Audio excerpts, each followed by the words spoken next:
Now we move on to our next news. Poland has deployed fighter jets and allied aircraft after Russian airstrikes hit western Ukraine near its border. The Polish armed forces say ground-based air defense and radar systems were also put on high alert. Officials described the measures as preventive, aimed at securing and protecting Polish airspace, especially in areas close to the threatened regions. The NATO member country is closely monitoring the situation as tensions arise along the border with Ukraine. Poland emphasizes that these steps are defensive, focused on safety rather than escalation. Now, for this discussion, we welcome retired Major General Gigi Dividi. He's a defense analyst, joins us live from New Delhi. Thank you very much, Major General Gigi Dividi, for joining us again. Good to see you. Now, thank you. Thank you. Now, looking at this, how do you analyze, what do you think is moving Poland to be this, assertive or this preventive in their military measures? What do you think this reflects Poland's approach and precautions now? Well, Suma, the point is Russia is continuing to strike the Ukrainian, especially the energy infrastructure, energy installations.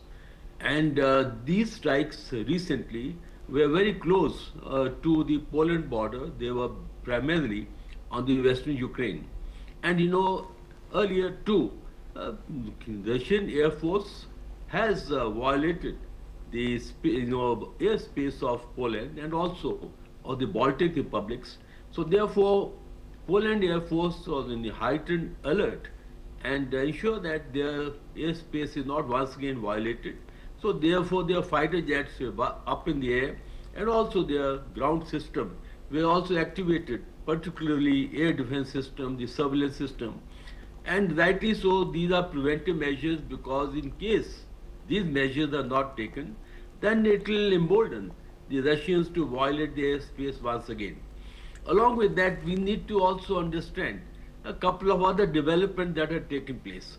Latest was the release of U.S. national security strategy, which categorically pinpoints that the European or the NATO strategy has not worked against Russia, and the European and NATO countries must escalate their defense budget and do more to protect themselves, willy-nilly saying that, well, America expects Europe to raise or escalate its own defense and not totally rely upon America. So therefore, I think currently there is high level of tension among the NATO countries, and in fact, they are also preparing for the worst, possibly if there is a conflict.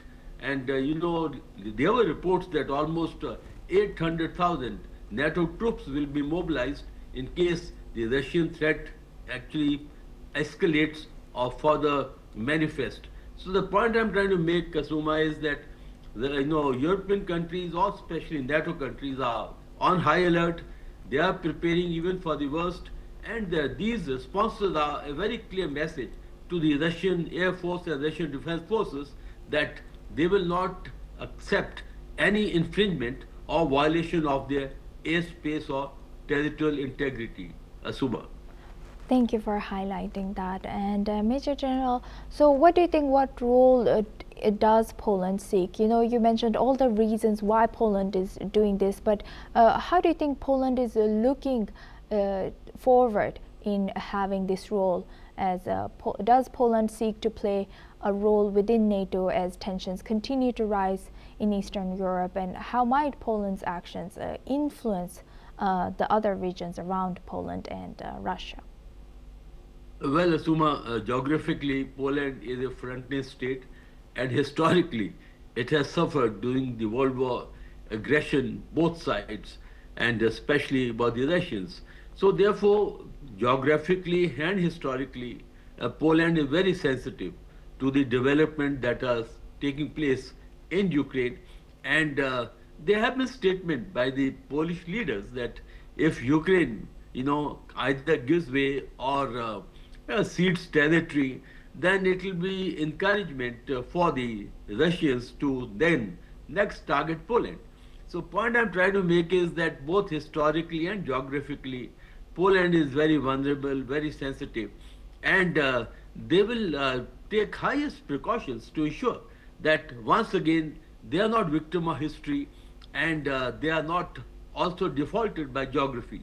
So I think Poland approach is rather proactive, and also it's a kind of a example, or I would say a kind of a pattern that other NATO countries must follow, because the issue is that President Putin is in no mood as yet to call off the war. President Putin and his generals think that they are winning, but they are not exactly. There is a kind of stalemate. But the aerial strikes are continuing, and it is taking a heavy toll of the infrastructure, especially of the energy and related installations. So at the end, I think Poland is taking all the precautions, ensuring that its defense is not compromised, and also possibly laying out a certain trend lines for the other European nations, that only a strong defense will deter Russia. Otherwise, if Russians feel the European Union and especially NATO, they are not on the same page currently, there are differences, and Russia may quite exploit those vulnerabilities.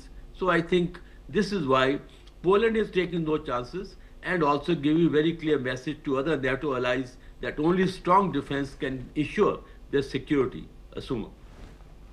Thank you very much. With that, I would like to thank Major General Gigi Dwivedi for joining us today and sharing that insight with us on NewsX World.